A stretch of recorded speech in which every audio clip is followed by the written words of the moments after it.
My own children prevented me from saying goodbye to my husband at his funeral. 1 week later, when I arrived for the reading of the will, Michael looked at me with contempt and said, "This meeting is only for the heirs named in the will." Linda smiled mockingly right next to him. Daniel nodded from his chair while Sarah whispered something in her husband's ear. I said nothing. I just took a folder out of my purse and handed it to the lawyer in silence. When he opened it, my children turned pale as if they had seen a ghost. My name, Emily, was on every page as the sole heir. I am a 67-year-old woman who just discovered that her own children are capable of betraying her in the cruelest way imaginable. I thought I knew Michael and Daniel. I raised them with love. I educated them. I sacrificed my own dreams to give them everything they needed. I worked day and night to keep this family afloat after their father lost his job when they were teenagers. But on the day of my husband's funeral, the man who had been their father for 42 years, they treated me like a stranger, like I had no right to be there, as if 45 years of marriage meant nothing. Michael pushed me away from the casket when I wanted to say goodbye one last time. "You already had your moment, Mom," he told me coldly. Daniel did not even look at me when tears began to roll down my cheeks. Their wives, Linda and Sarah, behaved even worse. Linda went so far as to tell me I was making an unnecessary scene when I broke down seeing my husband's serene face. Sarah simply shrugged and murmured, "Family dramas are not appropriate at a funeral," as if my pain were an act, as if losing the love of my life were just an emotional whim. That night, I returned to my empty house, feeling like I had lost not only my husband but also my children. But there was something they did not know. Something my husband and I had planned in secret during his final months of life, when he already sensed his illness would soon defeat him. My husband had made 2 wills.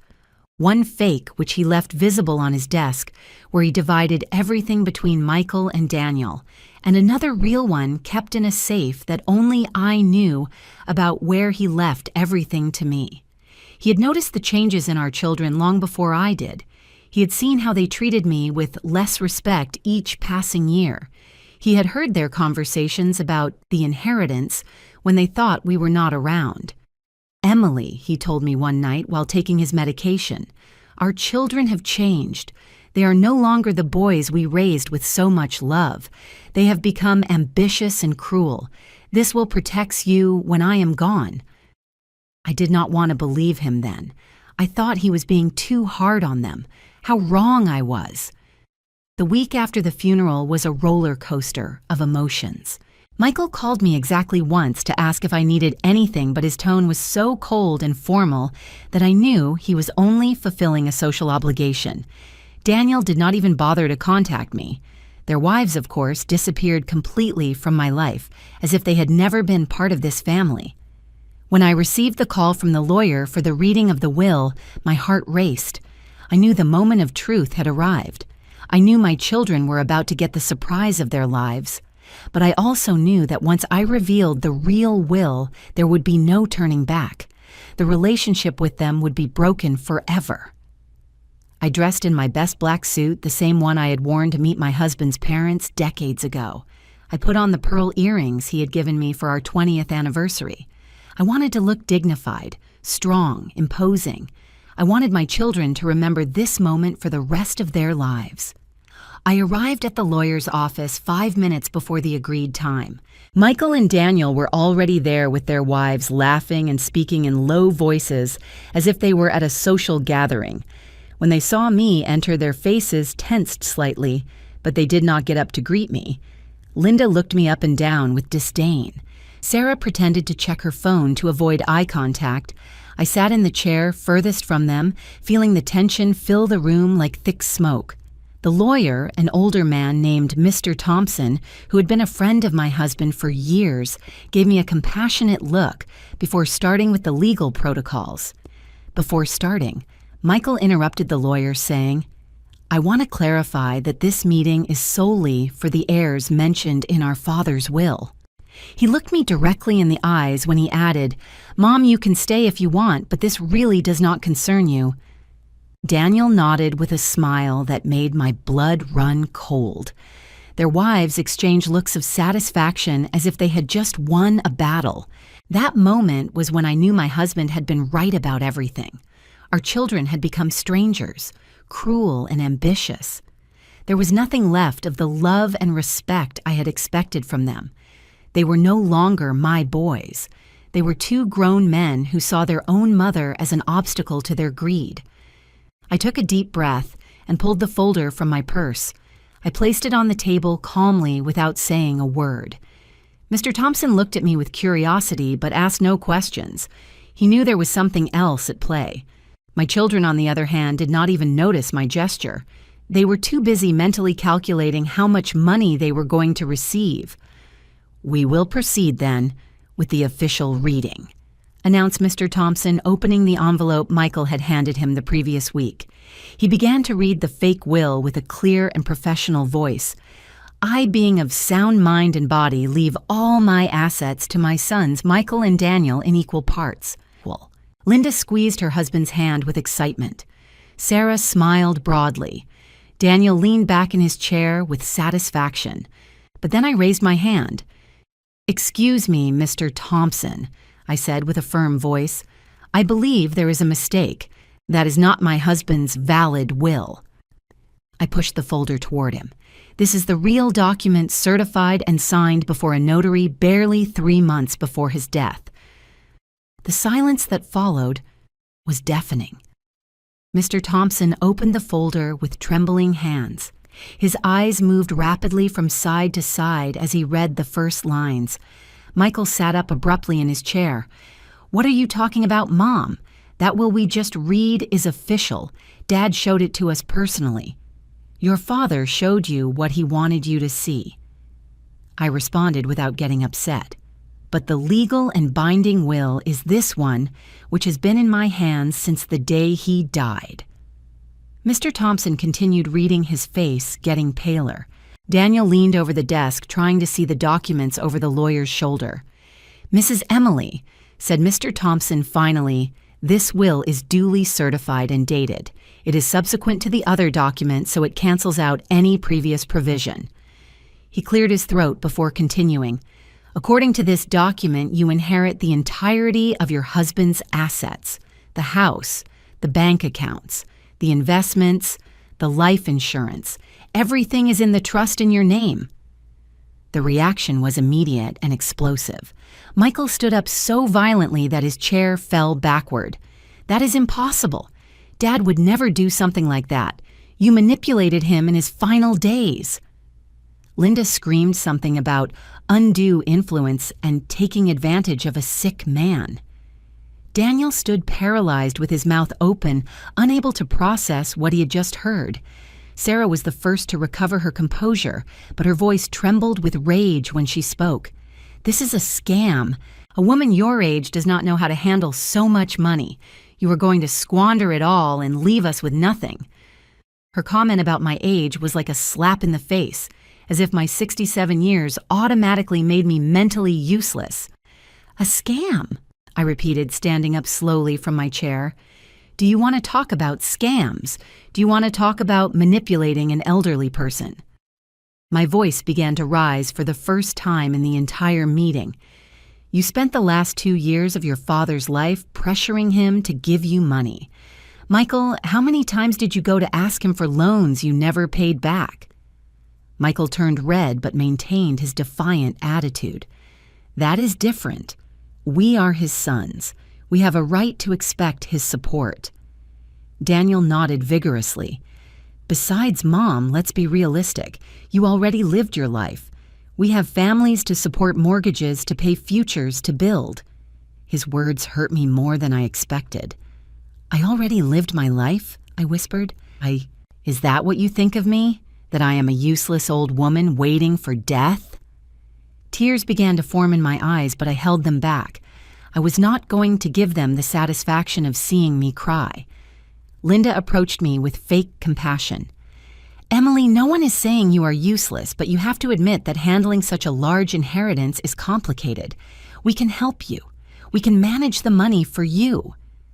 Her smile was sweet, but her eyes shined with pure greed. "Like you managed the money I lent you last year for Daniel's business," I asked. "The money you never paid back? The money you spent on a vacation to Europe while I ate canned soup to save?" Daniel lowered his gaze but denied nothing. His silence was confession enough. Mr. Thompson cleared his throat uncomfortably. "Mrs. Emily, if you allow me to continue with the reading of the will, there are some additional provisions I must mention." I sat back down, wiping away the tears that had managed to escape. My children remained standing as if sitting down would be admitting defeat. "Your husband also left a personal letter addressed to you," continued the lawyer, "and a statement explaining his reasons for this decision." He took a sealed envelope from the folder and handed it to me. My hands trembled slightly as I took it. It was my husband's handwriting, my name written with the affection of 4 decades together. Michael tried to snatch the letter from me. "If it is something concerning the family, we have a right to hear it." I pushed him away firmly. "This letter is for me." "Your father was very clear about that." I opened the envelope carefully as if it were a fragile treasure. And in a way it was. "My dear Emily," the letter began, "if you are reading this, it means our children have shown their true nature. I have observed for months how they treat you with contempt and condescension. I have seen how they plan our future without considering you. That is why I have taken this decision." I looked up at Michael and Daniel. Their faces reflected a mixture of panic and fury. They knew that whatever that letter said would not be favorable for them. I continued reading in silence, but Linda could not contain herself. "Read it out loud. If we are going to be disinherited, at least we have the right to know why." Her voice was shrill, desperate. Sarah supported her immediately. "It is true. We deserve an explanation." I looked at Mr. Thompson, who nodded slightly. I took a deep breath and began to read the words of my late husband. "I have observed for months how they treat you with contempt and condescension. Michael speaks to you as if you were a maid. Daniel acts as if your opinions had no value. Their wives see you as a nuisance they must tolerate. That is not true." Daniel interrupted. "We respect Mom." But his protest sounded hollow even to himself. I continued reading, ignoring him. "I have decided to leave you everything because you are the only person in this family who deserves my trust and respect." I continued reading my husband's letter. "Our children have forgotten the values we taught them. They have forgotten the sacrifice you made for them during all these years. They love you only when they need something from you." Michael hit the table with his fist. "This is manipulation." Dad was sick, confused by the medication, but I knew the truth. My husband had been lucid until the end, more lucid than our children imagined. He had seen what I refused to see for years. "Your father wrote this letter 3 days before dying," I said, closing the envelope. "He was completely aware. In fact, he asked me to read it in front of you if you ever questioned his decisions." I put the letter in my purse as if it were the most valuable thing I possessed, and perhaps it was. Mr. Thompson cleared his throat again. "There is one more provision in the will that I must read." All eyes turned toward him. The deceased specifies that if any of his children attempt to contest this will or question his wife's mental capacity to manage the inheritance, they will automatically lose any right to receive the small monthly allowance he has left them. "Small allowance?" Sarah asked with a voice barely audible. "Did he leave us something after all?" The lawyer nodded and consulted his documents. "He has left $500 monthly to each of you for 2 years on the condition that you treat your mother with respect and do not interfere in her financial decisions. $500. After a lifetime waiting for $1 million inheritance, that was what they would receive." Linda burst out laughing, but it was a hysterical, desperate laugh. $500? Is that what we are worth to him? To you? She pointed at me with an accusing finger as if I were responsible for my husband's decisions. You are worth exactly what you have demonstrated you are worth, I responded calmly. For years, I watched you treat your father like an ATM. I saw you anxiously waiting for him to die so you could inherit. Do you think I did not notice your looks when he talked about going to the doctor? Do you think I did not hear your conversations about how much time he had left? Daniel slumped in his chair, finally understanding the magnitude of what they had lost. Mom, please, we can fix this. We can talk as a family. His voice sounded different now, almost pleading. But it was too late for please. As a family? I asked. When was the last time you treated me like family? When was the last time you invited me to dinner without asking me for money first?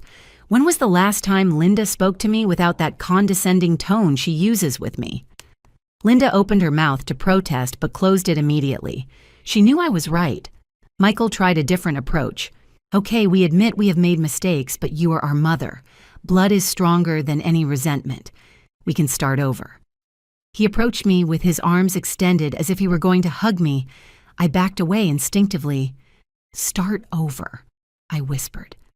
Like when we started over after you told me I was a burden when your father lost his job. Like when we started over after Daniel told me I should move to a nursing home so I would not get in your way. Like when we started over after your wives told me my advice was no longer necessary because I belonged to another generation. Each question was like a slap in the face to them. I could see on their faces that they remembered every incident, every cruel moment they thought I had forgotten. But I remembered everything, every slight, every hurtful comment, every time they made me feel invisible in my own family. Sarah stood up abruptly. This is ridiculous. A woman your age cannot handle so much money alone. You are going to be a victim of scammers. You are going to make bad financial decisions. You need our help. Her concern sounded fake, calculated. It was the last resort of someone watching a fortune escape. My age again? I said, standing up as well. You know what? You are right. I am an older woman, but I am also a woman who worked for 40 years, who managed a home, who raised 2 children, who cared for a sick husband. If I could do all that, I think I can handle a bank account. Mr. Thompson began to gather the documents, a signal that the meeting had officially ended. Mrs. Emily, I will need you to come tomorrow to sign some papers and transfer the accounts to your name. The process should be completed in a week. My children exchanged desperate looks. They knew their last chance was slipping away. Michael approached once more, this time with tears in his eyes. Mom, please, we are your family, your only family. Are you really going to abandon us for money? His tears might have worked before. They might have softened my heart if I had seen them a year ago, a month ago, even a week ago. But after the funeral, after how they treated me in the most painful moment of my life, those tears arrived too late. Abandon you for money, I asked. You were the first ones to talk about money. You were the ones who treated me as if I were nothing more than an obstacle to your inheritance. I am only protecting what your father wanted me to protect, my dignity. Daniel approached too, flanking me along with his brother. For a moment, I felt a pang of fear. They were 2 large men and I was just an older woman. But Mr. Thompson was still there, witness to everything that was happening. They would not dare do anything physical. Listen to us, said Daniel with a hoarse voice. We can reach an agreement. We do not want all the money. We just want our fair share. We are your sons. We worked hard all our lives waiting for this moment. His confession was more honest than he intended. It confirmed that their entire relationship with me had been a long-term investment. Your fair share? I asked. What is the fair share of a mother who gave you everything and received contempt in return? What is the fair share of a woman who sacrificed her own dreams to ensure yours? My voice cracked slightly, but I maintained my composure. Linda, who had remained quiet for the last few minutes, finally exploded. You are a selfish and vengeful old woman. That money should be for the next generations, not for you to waste on your senile whims. Her words were like pure poison, designed to hurt me in the deepest part. But this time, instead of hurting me, her insults strengthened me. They made me remember why my husband had taken this decision. They made me remember why I had to stand firm. "Thank you, Linda," I said with a sad smile. "Hey, you just demonstrated exactly why your husband will not inherit a single dollar more than what his father decided to give him." I left the lawyer's office with my head high, but inside my whole body was shaking. 45 years of marriage, 38 years being a mother, and it had all ended in that room full of shouting and reproach. My children followed me to the street, their voices mixing in a desperate chorus of pleas and threats. "Mom, this cannot stay like this," Michael yelled as I walked toward my car. "We are going to contest that will. We are going to prove Dad was not in his right mind." Linda supported him from behind, promising they would get the best lawyers in the country. Daniel remained quiet, but his silence was more threatening than his brother's screams. I stopped next to my car and turned to face them one last time. "Do it," I said with a firm voice. "Contest the will, but remember your father was very clear. Any attempt to question his decisions will result in the complete loss of that small monthly allowance he left you." Sarah turned pale upon hearing this. $500 was not much, but it was better than nothing. That night alone in my house, I allowed myself to cry for the first time since the funeral. I cried for my husband, for the family I thought I had, for the years lost trying to earn the love of children who only saw me as a source of money. But I also cried of relief. I was finally free of their expectations, of their constant demands, of their barely disguised contempt. The next day, I returned to Mr. Thompson's office to complete the paperwork. The bank accounts, the investments, the house. Everything officially passed to my name. When I saw the numbers on the bank statements, I almost fainted. My husband had been much more careful with money than I imagined. He had saved, invested, multiplied our resources for decades. It was a fortune that could last me the rest of my life and more. But it was not just the money that excited me. It was the freedom. For the first time in my adult life, I did not have to consult with anyone about my decisions. I did not have to justify my expenses, my plans, my dreams. I could do whatever I wanted, whenever I wanted, however I wanted. My first decision was to move. That house was full of painful memories, of tense conversations, of moments when I felt like a stranger in my own home. I hired a real estate agency and put the property up for sale. It was a large house in an exclusive neighborhood. It would sell quickly and for a lot of money. Meanwhile, I settled temporarily in a luxury hotel downtown. It was something I had never allowed myself before, but now I could. A room with an ocean view, room service, spa, everything I wanted. For the first time in decades, I felt pampered, cared for, valued. It was in that hotel where I received the first desperate call from Michael. "Mom, we saw you on the real estate news. Are you really going to sell the family home?" His voice sounded broken, as if he had finally understood that this was real, that it was not just a temporary tantrum on my part. "It is not the family home," I replied. "It is my house. Your father left it to me. I can do with it whatever I want." There was a long silence on the other end of the line. I could imagine him calculating how much the property was worth, how much money he was losing with every day that passed. "Where are you going to live?" he asked finally. "Are you going to move far away? How are we going to see you?" It was funny how he worried about seeing me now when for years he had found excuses to avoid family visits.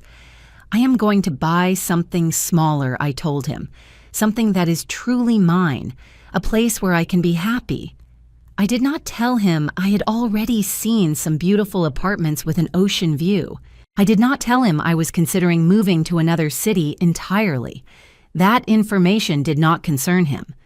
Daniel called that same night, but with a different approach. "Mom, I have been thinking about everything that happened. Maybe we were too hard on you. Maybe we did not appreciate everything you did for us." His apology sounded rehearsed. calculated. He was the smarter brother, the one who understood that honey attracted more flies than vinegar. Maybe, I asked. Daniel, you treated me as if I were invisible for years. You made me feel like a burden in my own family. And now that there is money involved, maybe you were too hard? His breathing accelerated on the other end of the line. He knew I had figured him out. It is not about the money. He lied. It is because I realized we could lose you forever. You are our mother. We need you. But I no longer needed to be needed. For decades I had lived for others. I had existed to serve, to give, to sacrifice myself. Now I wanted to live for me. The calls continued for days.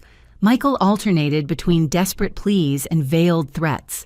Daniel maintained his strategy of feigning regret. Their wives also called each one with her own version of apologies that sounded hollow and late. But I had made a decision. It was not just about the money, although the money was important.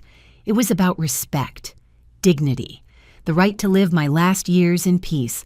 It was about breaking a pattern of emotional abuse that had lasted too long. 1 week after the reading of the will, while I was having breakfast on the hotel terrace, watching the sunrise over the ocean, I received a notification on my phone. The house had sold, above the asking price.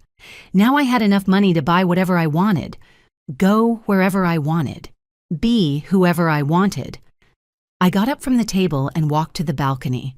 The salty air filled my lungs, and for the first time in months, I smiled genuinely. My children thought they had lost an inheritance. I had won my freedom.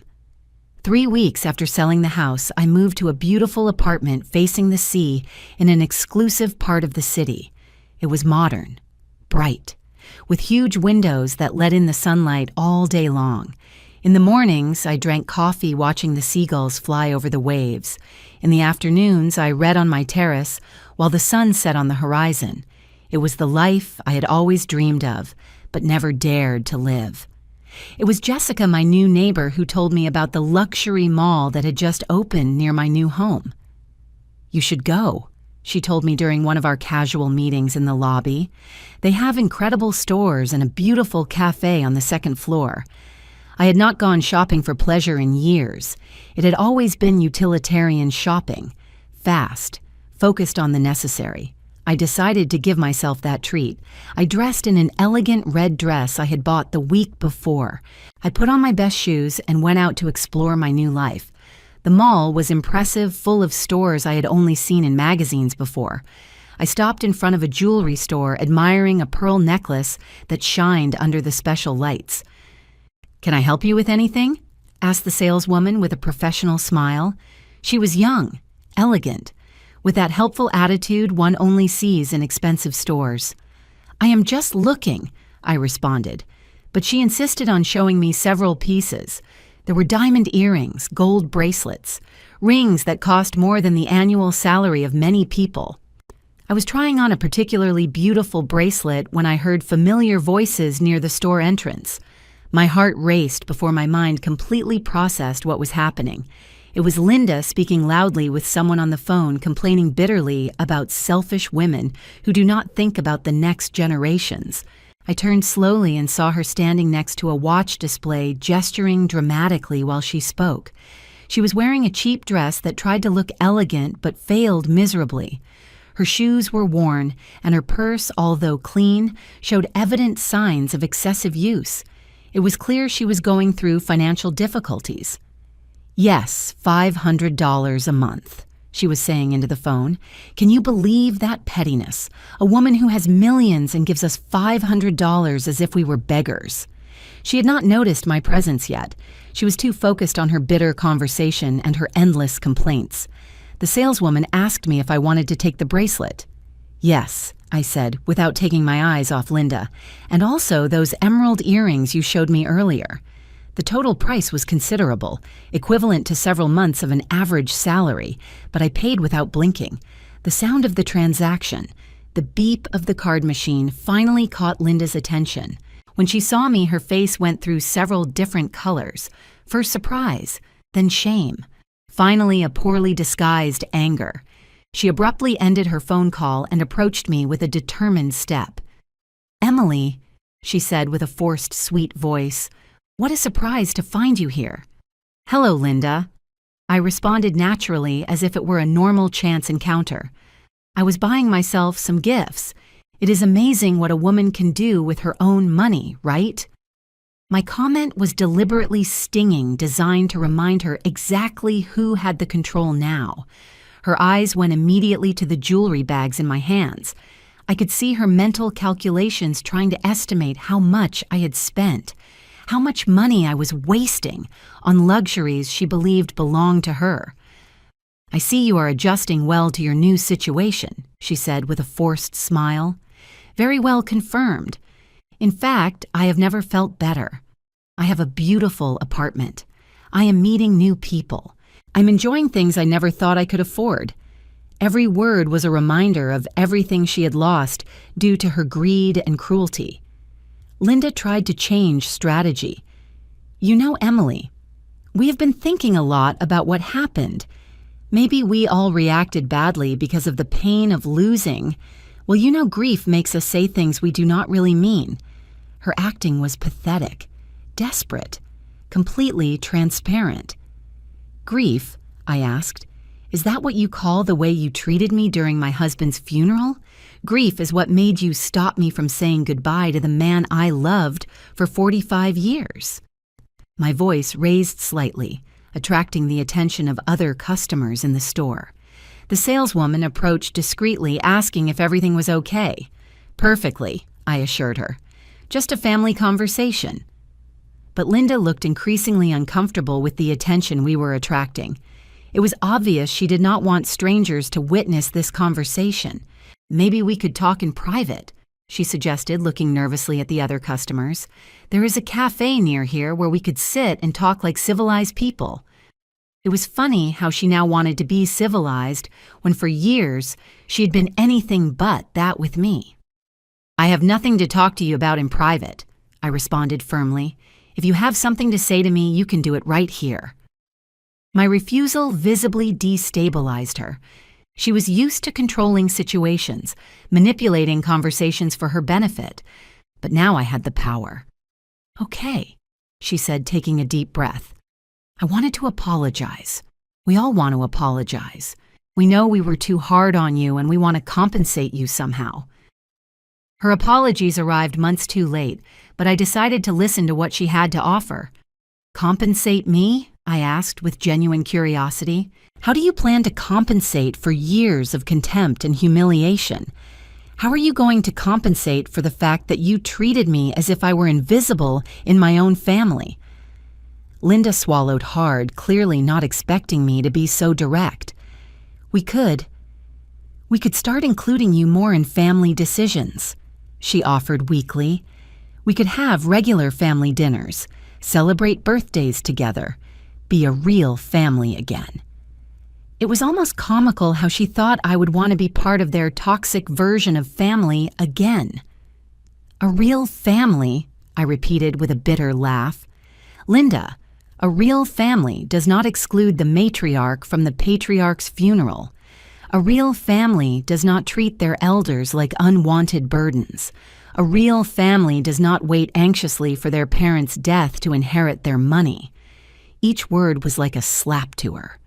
Her mask of false sweetness finally cracked. "Fine," she said with a tense voice.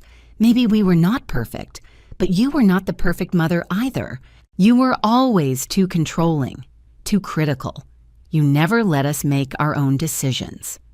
It was typical of her to flip the situation and become the victim. "Controlling?" I asked. "For working 2 jobs to support you when your father lost his? For sacrificing my own dreams to ensure you could go to college? For taking care of you when you were sick? For supporting you in every crisis? For being there whenever you needed me?" My voice trembled with contained emotion. Linda was left speechless for a moment, but quickly recovered her defensive attitude. "That was years ago, Emily. Things change. Families evolve. You cannot stay clinging to the past forever. It was incredible how she minimized decades of sacrifice as if they were simple anecdotes of the past.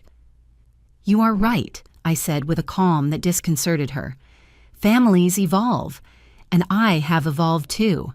I have evolved into a woman who no longer accepts being treated like trash by people who only value me when they need something." And my words resonated in the silence of the jewelry store.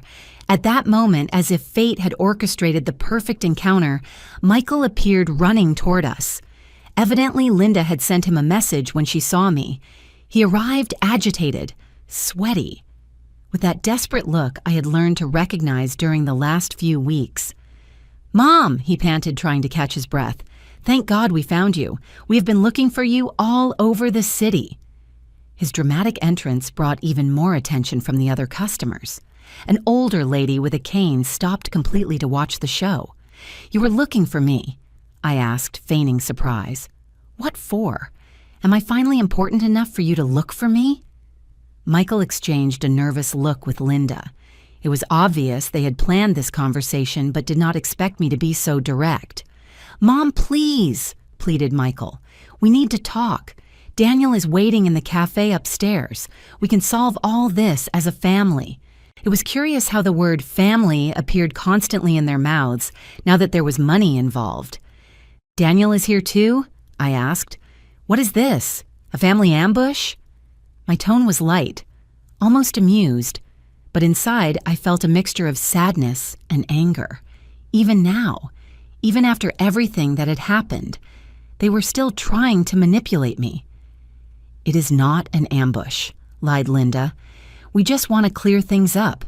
We want you to know that we deeply regret what happened.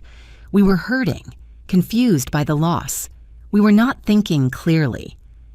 Their excuses sounded rehearsed, as if they had practiced this speech several times. "You know what?" I said, taking my shopping bags. "You are right. Let's talk, but not in private. Let's talk right here, where everyone can hear." Linda turned pale at the suggestion. "Shall we go to the cafe?" she insisted. "It will be more comfortable." "No," I responded firmly. "If you have something to say to me, you can do it here. After all, you had no problems humiliating me publicly at the funeral. Why do you want privacy now?" Michael looked desperately around him, noticing that several people were listening to our conversation. "Okay," he sighed, defeated. "Mom, we have been talking amongst ourselves, and we realized we made terrible mistakes. We let ourselves be carried away by negative emotions, and we hurt you deeply." His confession sounded sincere, but I knew my children too well. "What negative emotions exactly?" I asked. "Greed?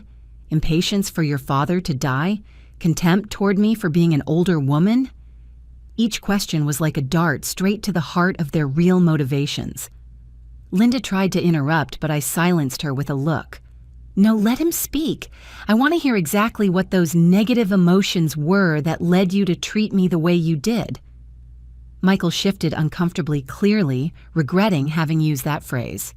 Maybe we were afraid," he admitted finally. "Afraid things would change. Afraid of losing the stability we had always known." It was the most honest explanation I had heard from him in years, but it was still full of self-pity. "Afraid of losing stability?" I asked. "Michael, you are grown men with jobs and families of your own. What stability depended on your father's death?" My question left him without an answer. He could not admit that his financial stability depended on an inheritance without confessing his greed. The tension in the jewelry store was palpable. Other customers pretended to examine jewels while clearly listening to every word of our conversation. The saleswoman kept herself busy rearranging displays, but it was obvious she was also paying attention to the drama unfolding in her store. "Look," said Linda finally, "maybe we could reach some kind of agreement. We are not asking for all the money, just a fair share, something that recognizes that we are also family, that we also have rights." Her proposal was pathetic in its transparency. "A fair share?" I asked. "Your father already decided what your fair share was. $500 a month for 2 years. That was his conscious and informed decision. Michael shuddered upon hearing the figure mentioned in public. "But that is not enough to live on," he protested. "We have expenses, responsibilities, families to support." His complaint revealed exactly what I suspected. They had been counting on the inheritance to solve their financial problems. "Then work more," I responded simply. "Do what the rest of the world does. Work to earn a living instead of waiting for your parents to die to solve your economic problems." The raw reality of my words hit them like a bucket of cold water. At that moment, Daniel arrived, clearly sent by Linda when she realized the conversation was not going according to her plans. He brought Sarah by the hand, both with calculatedly worried expressions. It was like watching a badly acted play where all the actors had forgotten their lines. "Mom," said Daniel with a trembling voice, "they told us you were here. We've been very worried about you." Sarah nodded vigorously, feigning a concern that had never been shown before. It was almost insulting how little effort they made to seem genuine. "Worried?" I asked. "Why? Because I am finally living my life the way I want to live it? Because for the first time in decades, I am not available to solve your problems?" My tone was calm, but my words cut like knives. "It is not that," lied Sarah. "It is just that, well, a woman your age living alone handling so much money, there are many scammers out there who take advantage of elderly people." Her fake concern for my well-being was so transparent, it resulted comical. "Like you took advantage of me for years?" I asked directly. "Like you asked me for borrowed money you never returned.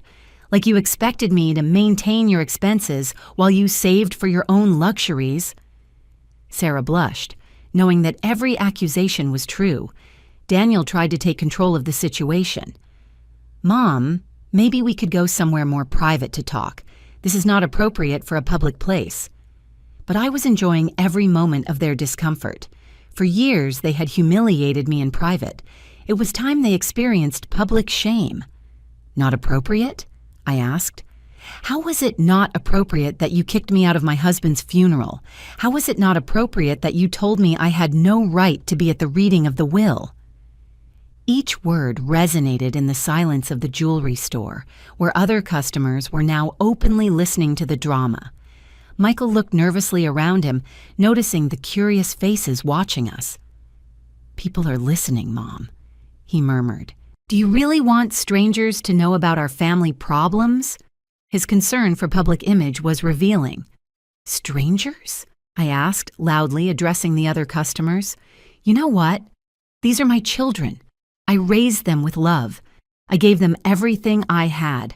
I sacrificed my own dreams for them. And when their father died, they kicked me out of his funeral because they wanted to inherit faster." The expressions of shock on the faces of the spectators were immediate. "Mom, stop!" yelled Daniel, but it was already too late. The other customers began to murmur among themselves, clearly outraged by what they had just heard. An older lady approached me and put a comforting hand on my shoulder. "Dear," she told me with a gentle voice, "I am so sorry for what you are going through, but I am glad to see you stand up for yourself." Her support strengthened me even more. For the first time in years, strangers showed me more compassion than my own family. Linda tried to control the damage. "There are misunderstandings," she said, addressing the observers. "Emotions run very high after a family loss." But her explanation sounded hollow after everything they had already heard. "There are no misunderstandings," I said clearly. "These are the facts. My children kicked me out of my husband's funeral. They excluded me from the reading of the will, and now that they discovered I inherited everything, suddenly they want to be a loving family again." The brutal honesty of my statement left everyone in silence. A young couple who had been examining engagement rings approached. "Excuse me," said the man, "but what you are describing is terrible. Did your own children really treat you like that?" His direct question put my children in an impossible position. "It is more complicated than that," stuttered Michael. There have been family tensions, misunderstandings. But his excuses sounded pathetic compared to my direct testimony. Daniel tried to take my arm to move me away from the growing audience. "Do not touch me," I said firmly, pulling away from him. For years, they touched me when it suited them. They hugged me when they needed something. They kissed me when they wanted money. But when I really needed them in the most painful moment of my life, they turned their backs on me. My voice cracked slightly, but I maintained my composure. Sarah made one last desperate attempt. "Emily, we all make mistakes, but family is forever. We can forgive and move forward." Her plea was particularly hypocritical coming from someone who had been one of the cruelest to me. "Family is forever?" I asked. "Where was that philosophy when you told me I had no right to say goodbye to my husband? Where was that family loyalty when you treated me as if I were a stranger at the funeral?" Sarah had no answer for that. The jewelry saleswoman approached discreetly. "Ma'am," she told me in a low voice, "if you need me to call security or if you feel uncomfortable, I can help you." Her offer moved me. A stranger offered me more protection than my own children. "Thank you," I replied, "but I can handle this." I turned toward my children one last time. "You have 5 minutes to tell me exactly what you want. After that, I am leaving, and I do not want to see you again unless it is absolutely necessary." My ultimatum took them by surprise. Daniel took a deep breath. "We want a second chance," he said finally. "We want to prove that we can be better sons, that we can treat you with the respect you deserve." It was the first time he admitted they had not respected me. "A second chance for what? So you can inherit everything?" "To treat me well only because now I am rich." My question went straight to the point of their true motivations. "It is not about the money," lied Michael, but his lie was so obvious that even the strangers present exchanged skeptical looks. "It is because we realized we need you. That family is the most important thing." "You need me?" I repeated with a bitter laugh. "Now you need me?" Where was that need when your father was dying and I needed emotional support? Where was it when I was left alone in that huge house, crying every night without any of you bothering to call? My voice rose, loaded with years of repressed pain. The audience that had formed around us murmured with indignation. An older lady came closer and said loudly, "You should be ashamed of yourselves. Treating your own mother like that is unforgivable." Other voices joined in creating a chorus of disapproval that made my children visibly shrink. Daniel tried one last desperate strategy. He took out his phone and began showing me photos. "Look, Mom," he said with a broken voice, "these are your grandchildren. They miss you. They ask for their grandmother constantly." The photos showed the children in their school activities, at birthday parties, in family moments where I was notably absent. "My grandchildren?" I asked, taking the phone to see the images better. The same grandchildren who did not invite me to their last birthday because it would be too complicated. The grandchildren who do not even know my phone number because their parents never gave it to them? His tears seemed more out of frustration than genuine regret. "We did not know how to include you," he sobbed. "After Dad got sick, everything became so complicated. We did not want to bother you with our problems." His excuses were pathetic, and everyone present could see it. "You did not want to bother me?" I asked incredulously. "But you did want to bother me asking for borrowed money constantly. You did want to bother me when you needed me to babysit the kids for free. You did want to bother me when you needed me to cook for your parties without paying me." Each example I gave resonated with painful truth. Michael looked around the store, noticing how the other customers looked at them with open disgust. "Please, Mom," he whispered. "People are recording with their phones. This could go out on social media." His concern for public image revealed his true priorities. "And that worries you?" I asked. "Does it worry you that people know how you treat your mother? Maybe you should have worried about that before humiliating me publicly at the funeral." My response provoked murmurs of approval among the spectators. A young woman who had been recording approached. "Ma'am," she told me, "your story is inspiring. Seeing a woman stand up for herself after so much abuse is powerful. Would you mind if I shared this on my social media? I think many people need to hear your message." Her request took me by surprise. I looked at my children, who turned pale at the possibility of their behavior going viral. "Go ahead," I told the young woman. "Let the whole world know how these men treated the woman who gave them life." Linda practically fainted upon hearing my permission. "You cannot do that!" "Emily," yelled Daniel, "that will ruin our reputations, our jobs, our social relationships." His panic was delicious to observe. Finally, he understood the consequences of his actions. "Like you ruined my dignity?" I asked calmly. "Like you ruined the last moments I could have had with my husband? Like you ruined my right to grieve in peace?" Each question was a direct blow to their conscience, if they had any left. Michael made one last desperate attempt. He knelt on the marble floor of the jewelry store in front of all the spectators. "Mom, please," he begged with tears in his eyes. "Forgive us. We will do whatever to make it up to you. We will work the rest of our lives to earn your forgiveness."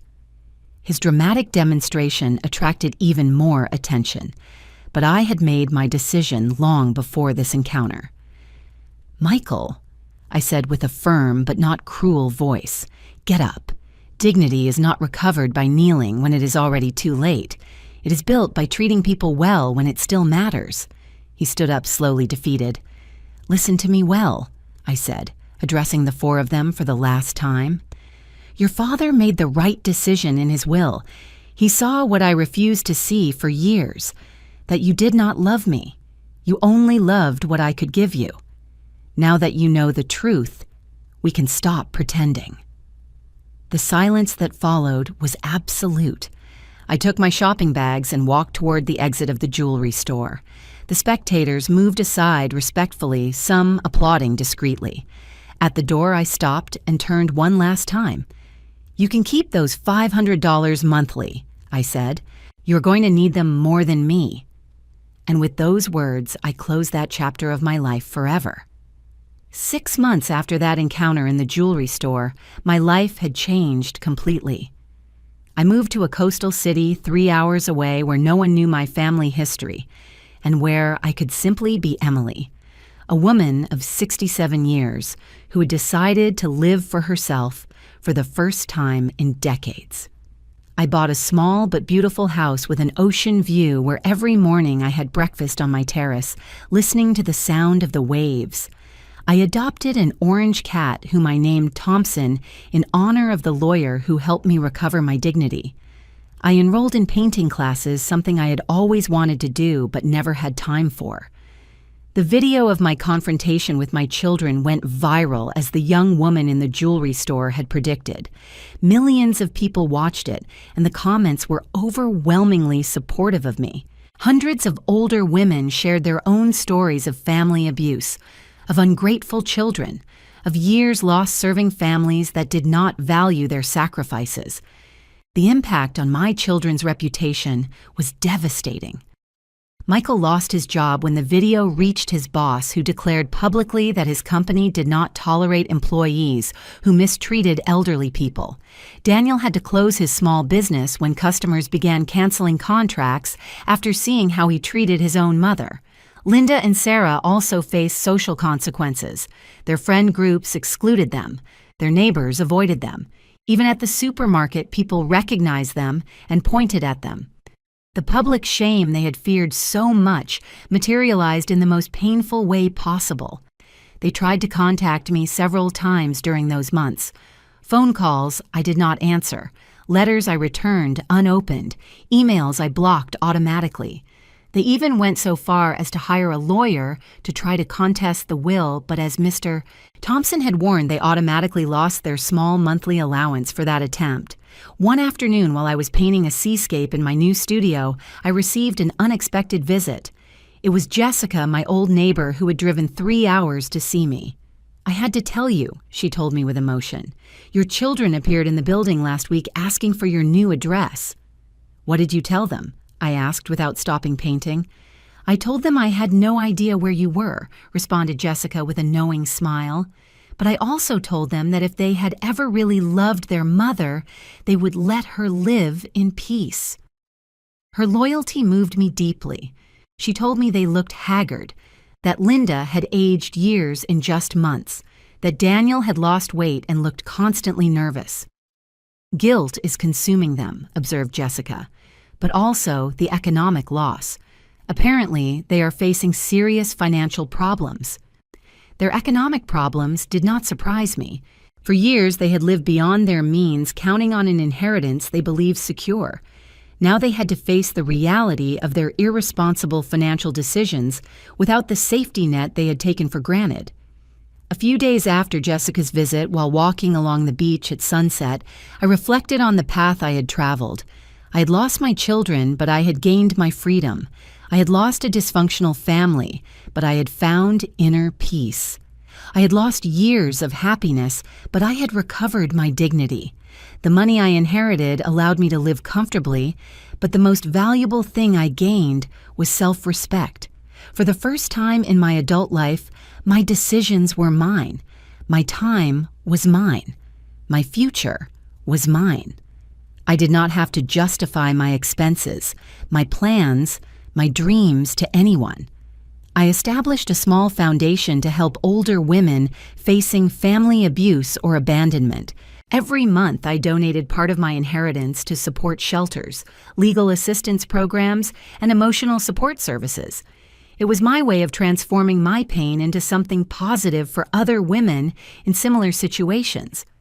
In the quiet nights, sitting on my terrace with Thompson purring in my lap, sometimes I thought about my children, not with resentment, but with a serene sadness for what we could have had if they had chosen love over greed.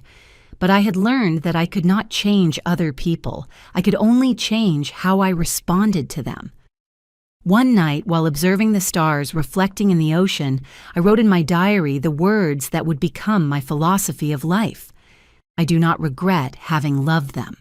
I only regret not having understood sooner that kindness should never be practiced at the cost of self-destruction. I learned that true love toward others must start with self-love, and that protecting my dignity was not an act of selfishness, but of survival. I closed the diary and smiled, looking at the infinite horizon. At 67 years old, I had finally learned to live for myself, and for the first time in decades, I was completely happy.